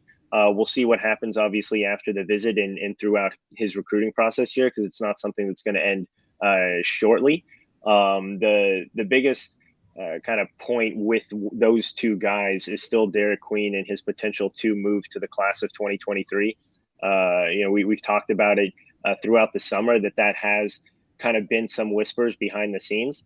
There hasn't been a lot of talk about it lately, but he's leaving that option open. That wouldn't be something that would happen until the spring, though. So when you look at Indiana's 2023 class and, feeling a little bit iffy the way that it's gone over the last couple of months, having that potential, which seems to kind of be gearing up a little bit more as the season's slowly starting to get rolling here for high schools, is something to continue to watch and something that Indiana is going to push for regardless of how the Arrington Page recruitment goes, is to get Derek Queen into the 2023 class. We'll see if it happens, but either way, 23 or 24, Indiana is going to be pretty heavily involved throughout the remainder of the process. Alec, it seems like both of these guys obviously kind of are going to fit into the front court maybe in that aspect, but both guys are able to stretch the floor a little bit, step out, hit a jump shot. I mean, what kind of emphasis is Mike Woodson putting on not necessarily just getting a big man, but a big man that can be versatile, somebody who can step out, knock down a free throw jumper, a jumper from the free throw line, or somebody who can step out behind the 3-point line. Seems like that's going to be a big part of his recruiting mindset, is to get not just a big guy, but a big guy with some athleticism. Yeah, absolutely. And from basically re-recruiting Race Thompson and Trace Jackson Davis to going out and getting Malik Renault and the guys who they've gone after now in the class of 2023, it's very evident of what Mike Woodson wants, and that's a really athletic, versatile big man who can step out and hit an outside jumper. But at the same time, Mike Woodson's going to have to pair that type of player with a really talented point guard, and that's what he's been able to do up to this point. Right, with Xavier Johnson and the relationship that he's been able to build with both Race Thompson and Trace Jackson Davis in kind of the pick and roll, pick and pop game, which we saw a lot more towards the end of the season last year. You get that with obviously Jalen Hood-Schifino and what he's able to do in ball screen situations. Now the next step is kind of you have Gabe Cupps, but you're still going to need another point guard here moving forward in the 2024 and 2025 classes. You have that guy already, at least kind of honed in on, and Jalen Harrelson in the class of 25. But Mike Woodson, in order to get everything that he wants out of those versatile big men in that pick and pop situation, is going to have to pair that with a pretty talented point guard, which again isn't anything new, right? I mean, and to win in college, to win in any kind of level of basketball, you need a really talented point guard. So it's not something new to Mike Woodson, but in order to get the most out of that versatile big man, he is going to have to continue to recruit the point guard position pretty hard and pretty heavily. And the Big Ten is just becoming, not that it was ever easy, but it is just becoming a brutal place to recruit. Tom Izzo is still Tom Izzo, as we've seen what he's been able to do here this offseason. Now you've got, Juwan Howard that has entered the league, but you got Brett Underwood, who's doing a quiet but good, solid job in Illinois. They replenished in the portal, and now you've got Kevin Willard at Maryland, who is going to make life hell for Big Ten coaches on the recruiting scene. He is been very successful, and like it or not, he coached under Rick Pitino for a long time.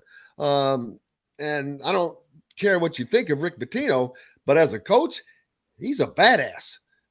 He's one of the best coaches that there's ever been.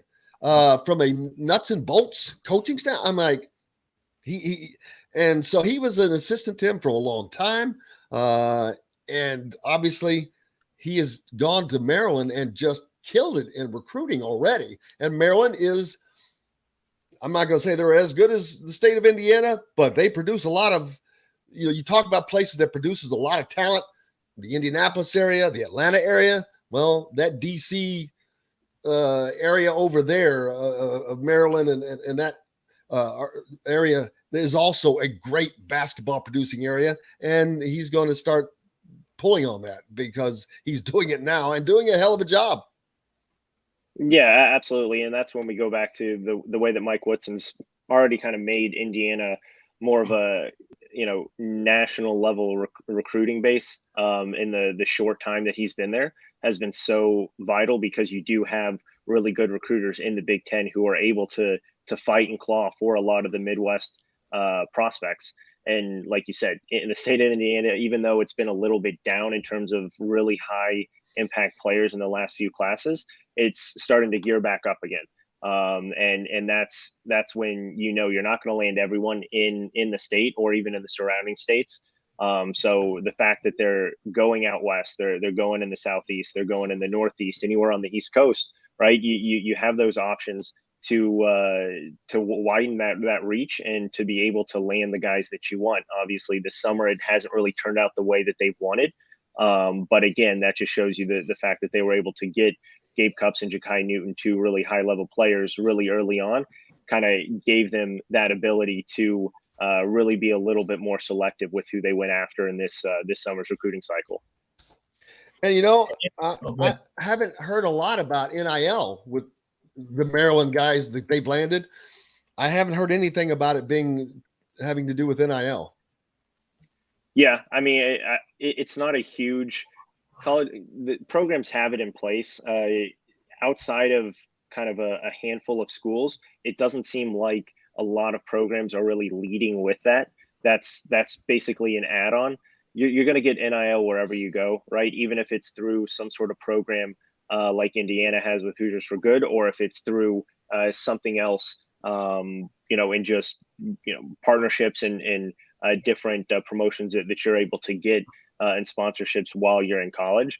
I think a lot of schools are going that route and kind of leaving it up to the prospect to be able to kind of pick and choose what they want.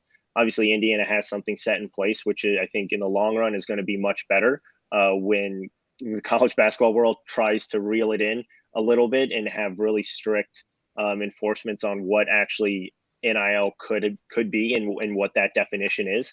So I think Indiana is ahead of the game when it comes to that, but I don't think a lot of schools really lead with that at this point, because a lot of players know that wherever they're going to go, they're going to be able to get it at some point. It just happens to be a little bit more of an icing on the cake when it comes to Indiana, because they already have something that's been successful and something that'll, basically every single player on the basketball team and numerous players on the football team, have already been attached to. Yeah, I'm looking at, say, Maryland's NIL collective, Donna Scott, Julian Reese, Hakeem Hart, Jameer Young, Noah Batchelor, Ike Cornish, Jahari Long, Brett Carcass, and Donald Carey, all under there. So that's what, 9? That's 9 of their guys right there. So they basically have the entire roster under as well. So it's getting done. Just like you said, it's getting done there. What's up next? I know we're waiting for the full schedule to come out here in a little while, and we'll talk more about that tomorrow with Kyler Staley from thehoosier.com. But what should fans be looking for? Yeah, so college coaching can now begin to go off campus to recruit here starting tomorrow. So a lot of that's going to revolve around kind of open gym practice settings, where they're going to be able to go in and watch prospects and start to kind of talk to them off campus, which they have not been able to do. Indiana's going to be making a trip and prioritizing Arrington Page, as a lot of people can imagine, the last kind of key prospect in the class of 2023. That's no surprise. Arrington Page obviously coming off his official visit to Miami at the end of August. So he's kind of been in shutdown mode the last few weeks after that visit. At this point, there may be some additional visits within the 5 schools that he has made official visits to at this point, which are Missouri, Cincinnati, USC, Indiana, and Miami. Doesn't seem to be any other schools that are going to be able to kind of jump in this late and land him. So you're looking at that core group of schools. The biggest kind of key with Arrington Page is his high school and AAU teammate, top 5 player in the class as well, Isaiah Collier. USC and Cincinnati, the 2 programs that are, I would say, out in front after talking to a few people with him, Isaiah Collier, that is. And they, not to say that Arrington Page and Collier need to play together in college, but it has been talked about. It looks like Page may make an official decision before Collier may, but that's something to continue to watch, is if they do obviously want to team up. That's going to be a huge a huge point to overcome for Indiana, just due to the fact that they're not obviously involved in that recruitment at this point. Indiana still sits in a good spot, but I would say it's definitely a lot tighter at this point than it was a month ago. Alec Lasley from thehoosier.com. Make sure you give him a follow if you're not already, and go to thehoosier.com for all of your news and recruiting information for the Hoosiers. Alec, thanks a lot, brother. See you next week. Appreciate it, guys. Yeah, have a good one. Have a great weekend. Hey, we got lots more coming up here on Indiana Sports Beat Radio, brought to you by our friends at Metalworks Brewing Company, a part of the WOW Network. Metalworks Brewing Company is the combination of a passion for beer, food, and custom metal art alongside a desire to be actively involved in the community. Recently launched, Metalworks Brewing Company has been in the works for several months, preparing to transition from a staple in Bloomington, the former Function Brewery, to now Metalworks located just off the square, right catty corner to Cabello. We got lots more Indiana Sports Beat Radio coming up, and we'll get back to it right after this. We'll be right back to the Golf Club at Eagle Point Studios for more Indiana Sports Beat Radio with Jim Coyle, presented by Endeavor Hospitality Group and Andy Moore Honda of Bloomington. Hey, this is John. I'm going to have to write a song. About? I just.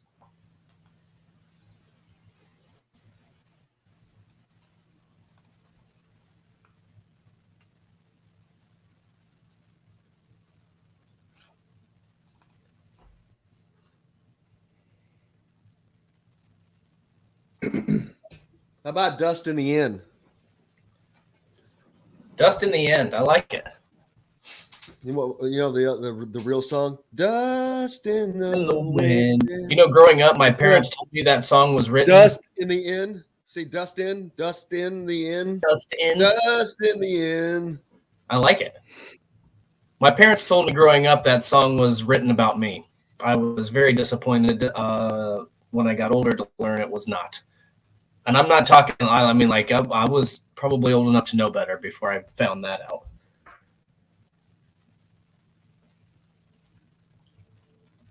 Parents lying to you like that. I know. My whole childhood was a giant lie. One big lie! Big hairs and lots of lies, baby. Yep. All right. So Thursday, today. Oh, we're open the rest of the set, right? We are. Oh, so if you want to use Tommy Allen and Connor Bazelak, there you go. Use it sometime between the next 40 minutes. Yeah. Hey, that segment with Alec, your only two focuses are Derek Queen sets visit. No, Derek Queen and Liam McNeely. And Liam McNeely.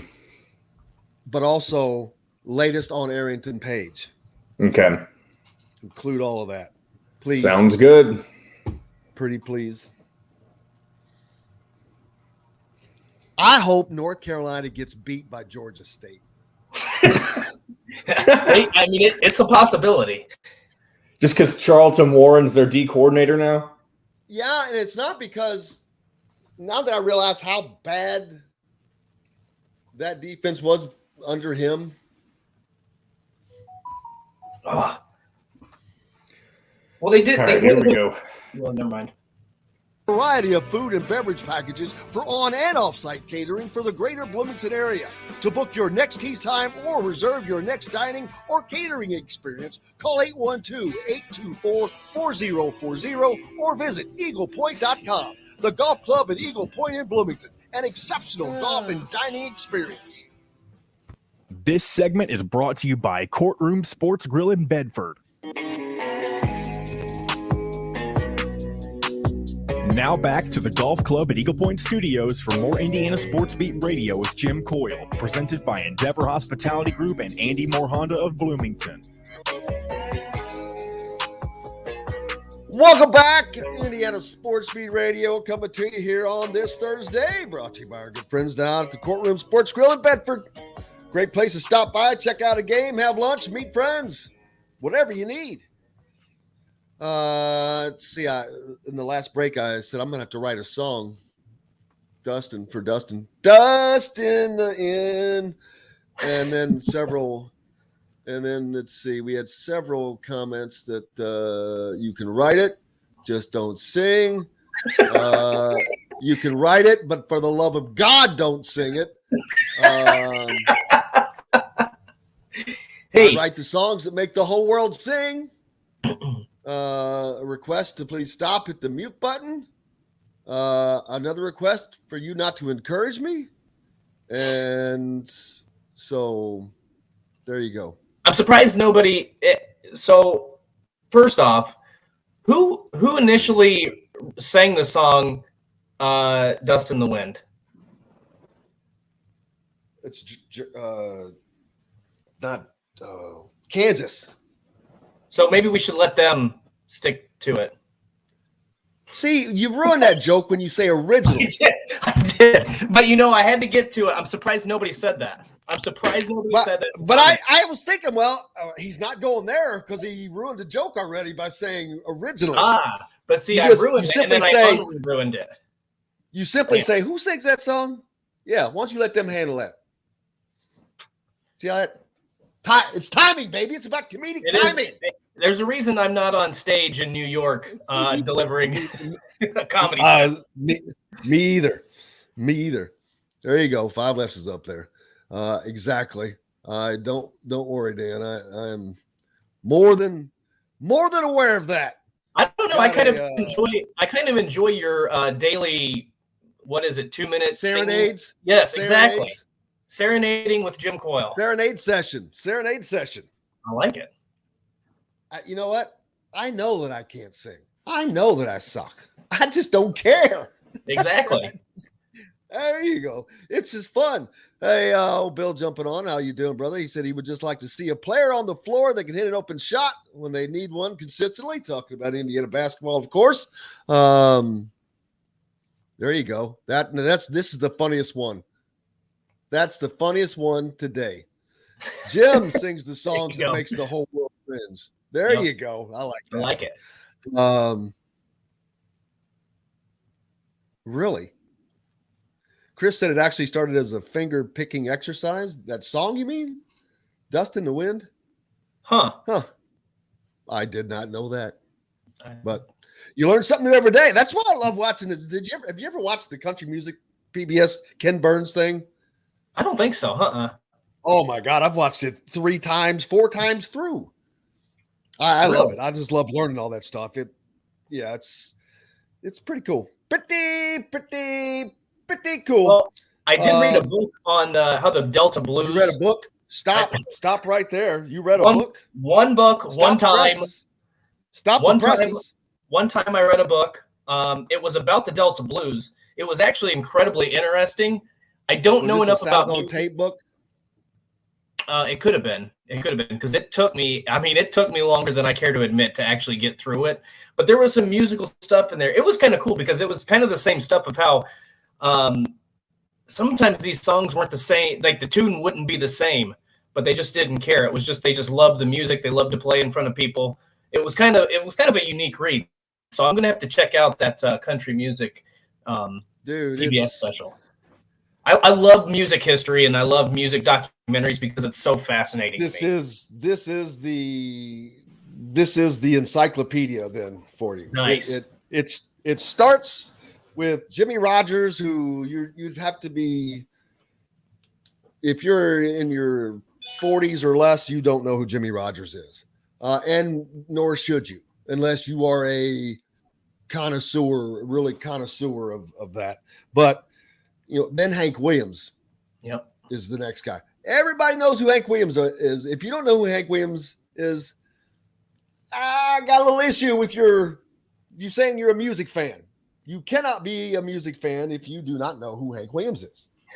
It's a rule. Now, one thing that aggravated the hell out of me about this series, I don't know who in the hell on the staff that put that thing together fell in love with Holly Williams, a daughter of Hank Williams Jr., granddaughter of Hank Williams, and why they thought that she had any relevance to this whatsoever. Aggravated it. I think she got more face time than anybody, and I'm like, why? She's not a known artist. Therefore, she has nothing to say that I care to hear. She wasn't around when anything happened. Yeah. She doesn't know any of these people. She didn't spend time with any of these people.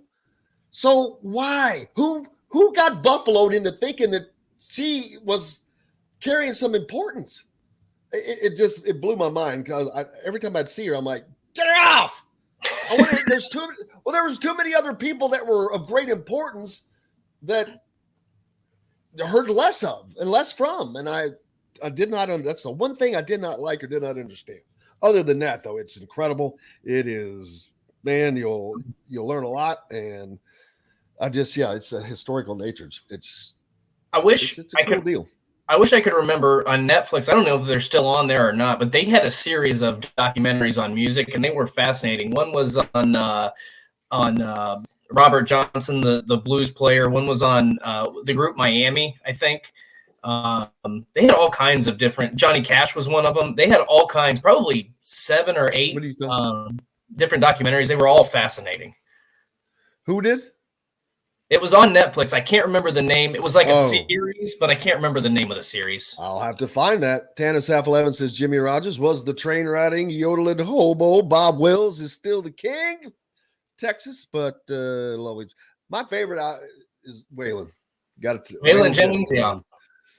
He is. Let's go to Lukenbach, Texas.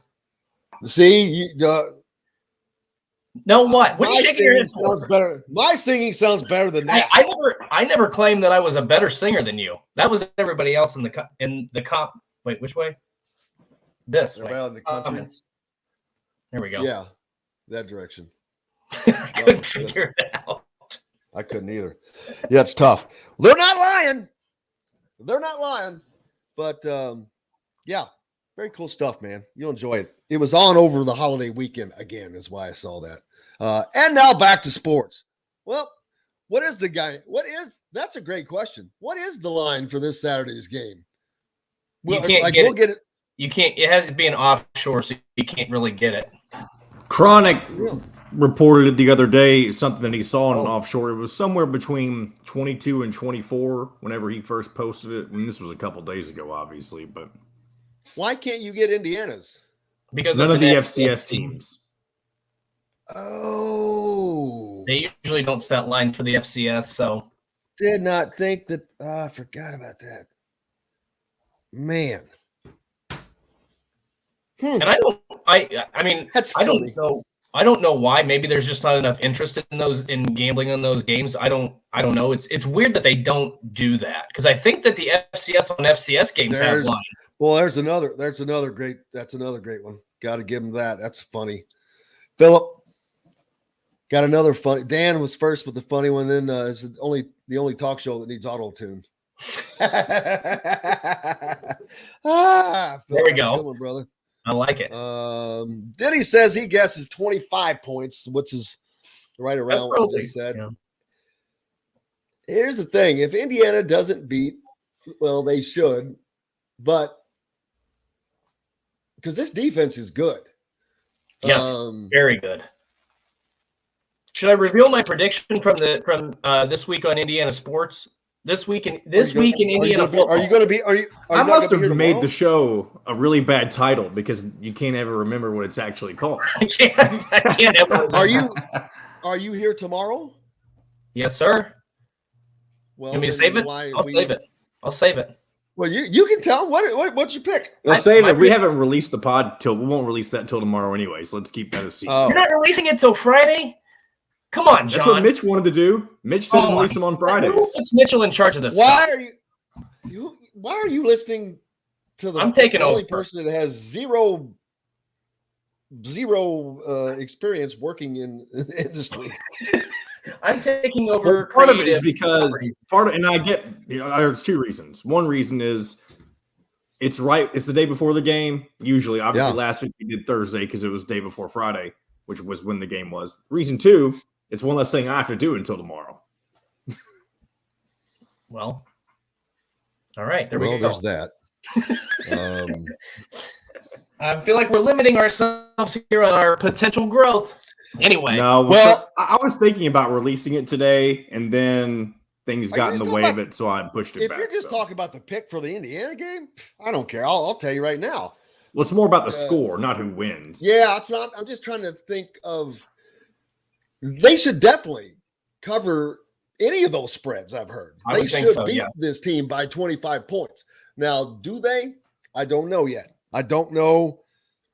Well, none of us know where they are yet. Offense, I know. I'm just saying in my mind where I am. I'm their passing game. Man, that's just going to get better this week. I'm sure it just got much better this week because of the confidence that they gained from that win, the confidence they gained just off of that last drive. That last drive will feed you for a hot minute, and then you can build on that. But, yeah, offensively, I think they're going to be a lot more confident with that running game, but also a little more confident, and they better do a damn sight better job with the running game. That's why, and you couple that along with this defense that I think is pretty damn good. I'm going to be, if the spread is, you said 22-24, so let's make it 23. If they don't, I think the only reason the spread isn't bigger is because they only lost to Washington State last week by 7. That's the only reason I think that they're giving them a little more props to keep this closer than it should be. Let's be honest, and it's Indiana. They don't have faith. But, they just don't have faith in Indiana yet, and I get it.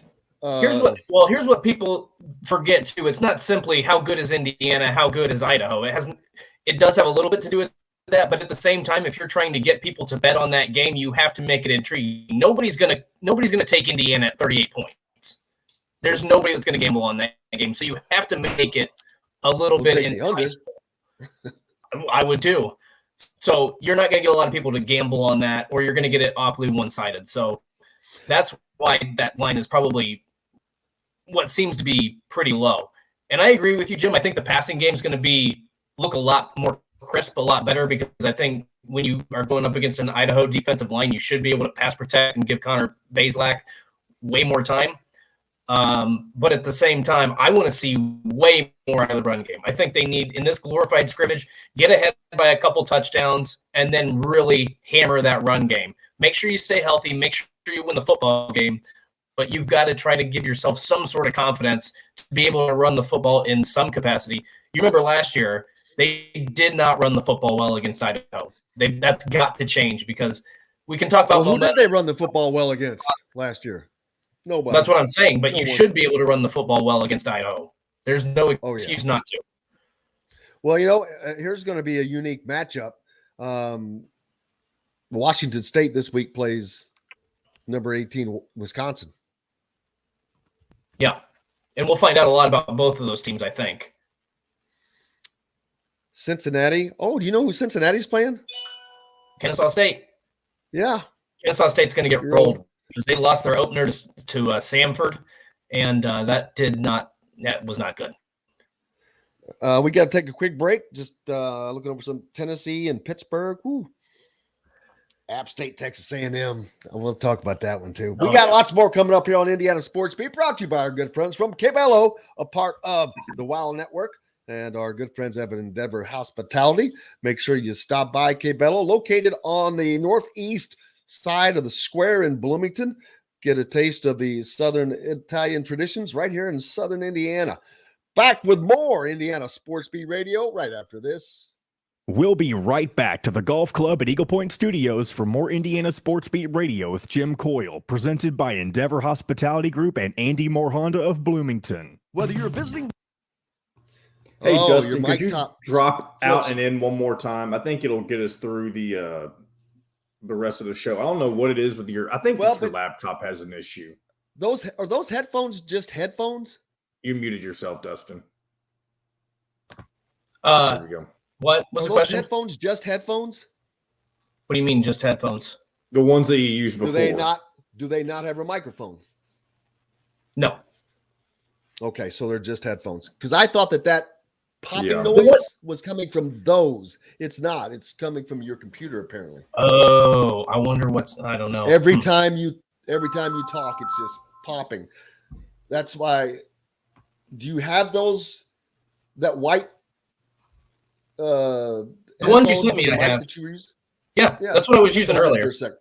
That doesn't change anything. That's not the problem. Okay, I didn't notice it when he had him on, if it was doing it or not. So that's why I told him to take them off earlier, because I thought it was the headphones at first. Okay. Test. Is it still popping? Here's the thing. It'll be fine for like the next 15 minutes, and it might get us through the rest of the show, but it seems to progressively get worse. It did it when you took them off, and it did it when you just took them back on. So we'll see. But you want me to drop out and come in? No, you're fine now. You're fine now. Time out. Did you plug them in just now, or were they already plugged in? I just now plugged them in. Okay, I didn't see them because I want to make sure and then go through the settings. It sounds like they're picking you up through that, as long as it doesn't switch back to the other. I guess it could be doing that. Yeah, who knows? Well, I had to change my settings the other day, didn't I? Yeah, because it sounds perfect now. But it sounded perfect earlier when he switched back, and then it progressively got worse. It's how it did it at the beginning of the show. Trust me, I've been paying attention all morning to it. Well, I don't doubt you. All right. It's probably we only have 20 minutes left, so it might be fine, but it wouldn't surprise me if we get to like 10:25 and it starts up again, but we'll see. Okay. Well, then switch if it starts doing it again, just change something to try to get it to stop. Because maybe I'll take them out and plug them back in. Take them out. Yeah. It's weird. All right, here we go. Where you can find complete coverage of Indiana basketball, football, and plenty more. Simply go to thehoosier.com and sign up. It's free. You can also find full episodes of Indiana Sports Beat Radio on the homepage or on the station every week, Monday through Friday. If we're not on a station where you live, we should be. Ask for Indiana Sports Beat Radio. This segment is brought to you by Bubba's 33 in Clarksville. Pizza, burgers, beer.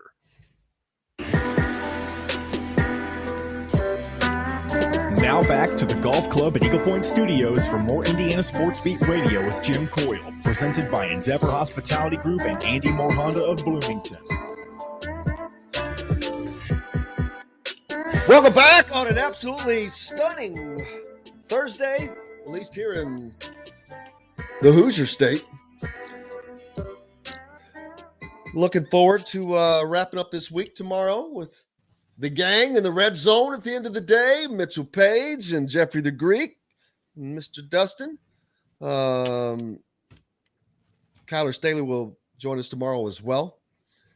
Talk more about some IU basketball with a schedule being released, full schedule being released today. Philip pointing out on the Andy Moore Honda hotline that he says it's interesting that Alabama is a bigger favorite at Texas than Texas A&M is at home over App State.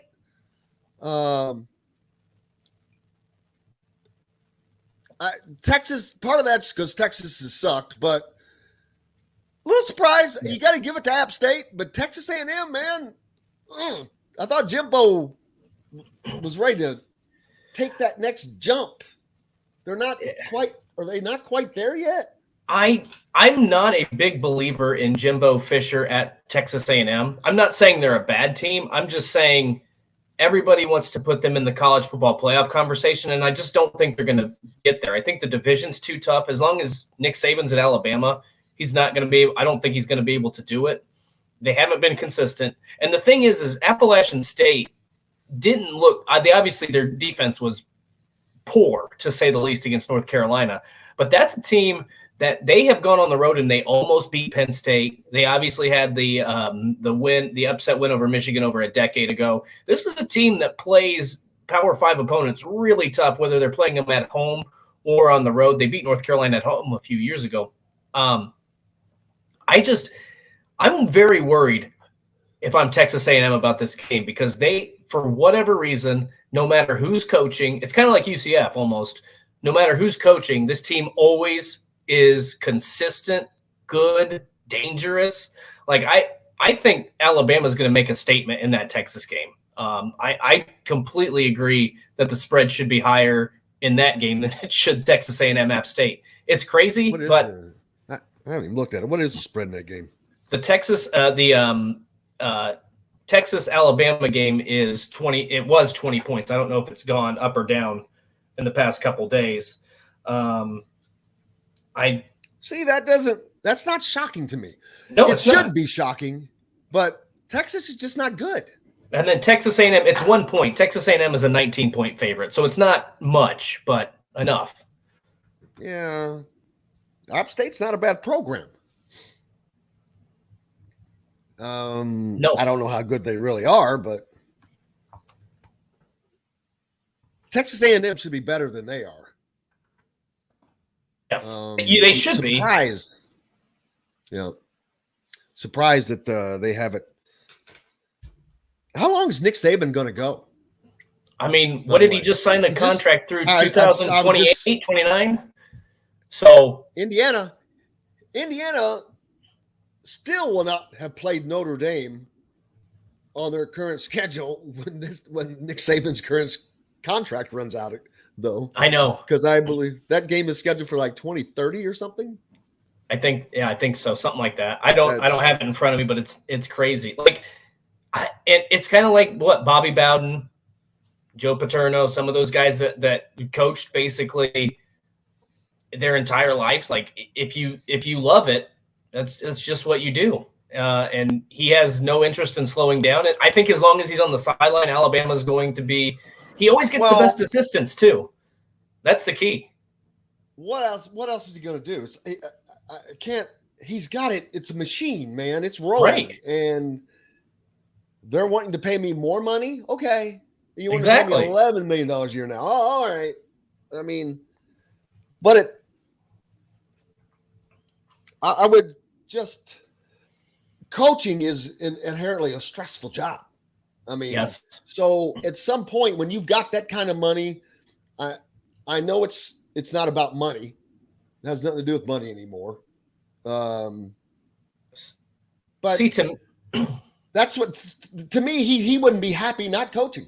I agree 100%. He would not. He just simply, retirement is.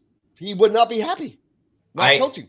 Could not agree more. 100% agree with you. The thing that's weird to me though is the recruiting aspect. Like he didn't have to recruit crap. That's a good point. He's the head coach at Alabama. Are you kidding me? That's a good point. He probably is not recruiting as hard as Tom Allen, Jeff Brom. Ask Jimbo Fisher. There you go. Yep, ask Jimbo Fisher about that's true. Recruiting. He'll tell you all about it. Very good point. Exactly. So recruiting is not an issue for Nick Saban or Alabama. Who replaces Nick Saban? Oh God, I wouldn't want to be the person who did that. Or it's like following Bob Knight. Normally, I agree. Normally, I would agree because of that. But this seems like a little different scenario. I think that they get the right coach. They could continue that in this day and age where they are because it's a behemoth, a machine, SEC, because of how everything has changed. But who will it be? Because you've got a long line of assistants. Yeah. That Jimbo Fisher's one, or Buddy at Ole Miss, Lane Kiffin. Oh, yes. Good point. That's a good question. I mean, gosh darn it. The line is long. There's a lot of good candidates. But you know what's crazy is we talk about this now. By the time he retires, there's probably going to be an entirely new list of coaches that we set that are candidates to take over that job. Like, I don't think a lot of people tab Dabo Swinney as the guy who's going to be the next because he's an Alabama grad, but why? I don't think that's happening at all. He's already built that program at Clemson. His play, he's hit his arc already. I don't know if he's hit his arc, but I don't think he could be at I think he's Clemson hit his arc because they're in the ACC. Well, that's a good point too. Well, he could continue to dominate the ACC though. I mean, and they're going to if Clemson goes undefeated every year, they're going to be in the college football playoff. I mean, they went 6 times in 7 years. Last year was the first year, last year was the year the streak ended, and they still won 10 games. So I don't know why you would leave when you've created such a monster at Clemson. Might as well just stay there and ride that thing out.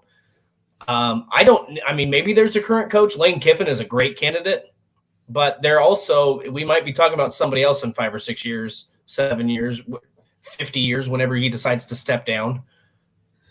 Yeah, because let's see. All right, I'm trying to pull up the Saban coaching tree. Oh boy, that is long. And it's the funny thing is, it starts out with someone who I've always despised. Okay. Mark Antonio. Oh yeah, he's gone. Can't just. Not the most pleasant of people to exchange with. I thought he was a dirtbag. I thought he had no morals. I thought he There's some things about that MSU program that a lot of people. I'll just stop there.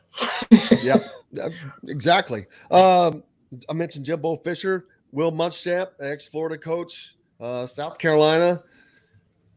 Derek Dooley, of course, Vince Dooley's son. Jim McElwain, ex-Colorado State, ex-Florida. Lane Kiffin, ex-Tennessee, ex-USC, Florida Atlantic. Kirby Smart, Georgia. And your old buddy Jeremy Pruitt from Tennessee. Jeremy Pruitt is not coaching in the Power 5 again. Jeremy Pruitt is not coaching any. I don't know. He's not. I don't think he's coaching in Division I again. He'll coach in Division I at some point. Some group of 5 after the statute of limitations or whatever that's called, and then the NCAA is up. They'll give him a shot. He's a decent coach at that level. All will be forgiven. That's the way college football works. Yeah, this is not a very good. There's a lot more than Steve Sarkisian, the current head coach at. Yeah, that's one of the guys I was trying Texas. to think of. Is he? Yeah. He's not for long, maybe. Is this his first year? I think 2020 his first year, or was it last year? Was his first year? Now I can't remember. I think 2021 was his first year. What this? He went 5-7. They had a couple games that they should have won. They should have won that Oklahoma game. My goodness. But this is an enormous test for him. I'm not as impressed unless they're missing a bunch. I'm not impressed with his coaching tree. They're probably not including a lot. Yeah, there's got to be a lot of missing names here. And it probably doesn't include guys that were like. There's too many years. There's too many years. Yeah. Too many places. Right. Michigan State, LSU, the Dolphins for a year. Jimbo Fisher was on his staff. That's another one. I mentioned him. Yeah. Well, I mentioned him. Okay. Well, right off the bat, that's how he knew about the recruiting. Right. You remember that? I do remember that. Mario Cristobal? Was he? Yep. Wow. Let's see. 7 former Nick Saban assistants are Power 5 head coaches in what will be the SEC Southern footprint. Collins from Georgia Tech, Fisher from Texas A&M, Lane Kiffin at Ole Miss, Napier at Florida. There you go. Sarkisian at Texas and Kirby Smart at Georgia. Holy cow. Pretty good programs. He's got half the SEC, dude. He does. That's insane. Now, that's what I'm talking about right there. That's not only do you have a coaching tree, but it's keeping it within the family. No kidding. Literally. Yeah. Well, a lot of these, I'm sure a lot of these SEC teams also see that they worked for Nick Saban and think they can bottle some of that magic. They want some Nick Saban magic, baby. It doesn't typically work that way. That doesn't mean you can't be a great coach, but it doesn't. Will Muschamp. Yeah. But look at the job Billy Napier's doing, though. They're off to a good start. Okay, timeout. Games of this week. It should be a great game. But here's the thing about Florida. Typically, the new coaches start up. I think Will Muschamp's first season at Florida was his best. Jim McElwain's first season at Florida was his best. Dan Mullen had a great start when he took over at Florida. Billy Napier's obviously up to a 1-0 start. It's always hard to tell at UF. For whatever reason, when a new coach comes in, they tend to play well. So we may not know a lot about Billy Napier until year 2 or not 2, but probably year 3, maybe 4, if he makes it that long. Because they change coaches more than they change undergarments. Underwear. Yeah. John Daly threw out the first pitch yesterday at the Cardinals game. Didn't we run that yesterday? I don't think so. I don't remember talking about it. Huh. I thought we did. But you can't see it. But he threw a great pitch. Nice. Yeah, he threw out the first pitch at a Cardinals game and high delivery, baby. Threw it over the top and just walked out there, turned around and fired one in, boy. Zoom, right down the middle. That's exactly what I would do. You can't think about it. You can't think about it. Just go out there and throw. Did you play baseball? No, I got a black eye when I played Little League at 10 years old, and that pretty much ended. Well, then now that changes things. I have a little more empathy for you. I grew up playing baseball, so I would just go out and throw because I haven't done it for a long time, but it's not like I forgot how to do it, so you just can't overthink it. But here's my baseball. Having done it, that would make me very nervous. Here's my baseball story. So I talked about the black eye just now. When you got up to 5th or 6th grade, you were supposed to play in where I grew up. There was T-ball, there was the minor leagues, and then there was the quote unquote major leagues. And when you got to 5th or 6th grade, you pretty much were a lock to play in the major leagues. Dustin here was not even close to that major league level. So I was playing in the minor leagues with a bunch of like 2nd and 3rd graders. I mean, you talk about that kid who was like 15 or 16 playing against 10-year-olds in a Little League World Series a couple years ago. That was me. That's how bad I was at baseball. I am not a good baseball player. I fully admit that. I did take a softball class in college. Not bad. Challenged. I mean, it was embarrassing. But I did play. I stuck it out through 5th grade. After 6th grade, they were like, maybe you shouldn't play baseball anymore. I agreed. And so that's when I picked up the golf clubs. And I'm really no better at golf than I am at baseball. Tannis pointed out Dabo just signed. Did he just sign another damn contract? Probably. Because he already had a big fatty. Yeah, because the last one was only for $7.5 million. Only $7.5 annual. This one's $10 million a year, baby. Man, $10 million a year. Can you imagine? I'll take one. I'll take one.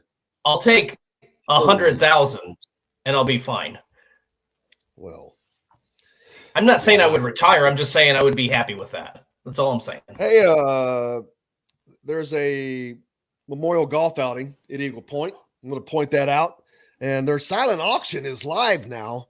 I'll have to send this to John to get this out. But you should just be able to go to the golf club at Eagle Point and pull that up on the website. But you can go to the auction on there and just sign up. That's some of the great thing about those golf auctions now. So jump on there if you're so willing to do so. That's benefiting Mike Baugh and Brian Early, who were members of this community and passed away. But so there's that out there if you want to jump on that. It is a beautiful day here, not so much where you are, my friend. But like I said earlier, there's like rain in only 3% of the United States right now, and you're getting the majority of it.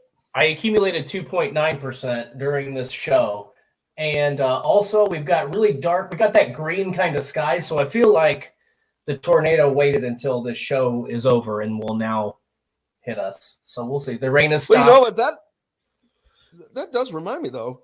On Saturday, the forecast is cloudy during the day, slight chance of rain shower, a high of 81. So the temperature are going to be very nice. In that evening, there's that overnight. Well, it's just going to go down. The overnight is going to be at 65. So it's going to be you might need to bring your sweatshirt. Might want to bring a jacket. It is September. It is. But usually those games are, I don't want to say hot, but usually they're pretty comfortable in a t-shirt. But apparently this week, Wisconsin, against Illinois State, I think the high was 61 or something like that. Like it was a chilly fall afternoon up in Madison. But yeah, it's could be it's just cloudiness. So should be fine. Should be a great night. Another 8:00 game. So we get to do some tailgating. Yeah, baby, all day. Will be it. So looking forward to that. Looking forward to talking about that tomorrow. I'll be coming to you from BB's. I've got some recipes that have been sent to me. Mark, I mentioned earlier, I'm gonna send his over to JD, and I've got to go back through and look those up. But send them to me either on Twitter. If you're not following me, please do so at Jim Coyle ISB, and you can just message me there. My messages are open, or however, there's a myriad of ways to reach me via message. Dustin Schutte, thank you, sir. Big thanks to Matt Taylor of the Indianapolis Colts, and of course to Alec Lasley from thehoosier.com as well. Thanks to John, the producer. Tomorrow on the program, as I said, we'll be coming to you from BB's. Kyler Staley joins us from thehoosier.com tomorrow. We'll have that complete schedule to talk about for Indiana basketball. Zach Osterman joins us, and then it's the Red Zone, baby, where Dustin and myself are joined by Mitchell Page and Jeffrey the Greek. Little roundtable, little football roundtable. Just get at it. That's right. Chop it up. You'll chop it up. Tomorrow we start picks. We should have done this last week, but you weren't here. We got to pick certain games, and we pick them. Yeah, don't do the full slate because there's 14 freaking games on Saturday. My God. Yeah, but we've got to do some that are hard to pick. Yes, I agree. Like that North Carolina. I mean, like that North Carolina Georgia State game. We got to go. John's going to smack us on the hand. Can't thank everybody enough. Thanks so much to you guys. We appreciate you. Without you, there's no reason for us to be here. We're back again tomorrow to do it all again. Until then, for Dustin and JP and everybody else, I'm Jim Coyle. I will see you on the radio. Thanks for listening to Indiana Sports Beat Radio. Be sure to subscribe to our YouTube page for more clips and team coverage of Indiana basketball, football, and more. You can also find full episodes and tons of other content on thehoosier.com. We'll see you next time for another edition of Indiana Sports Beat Radio.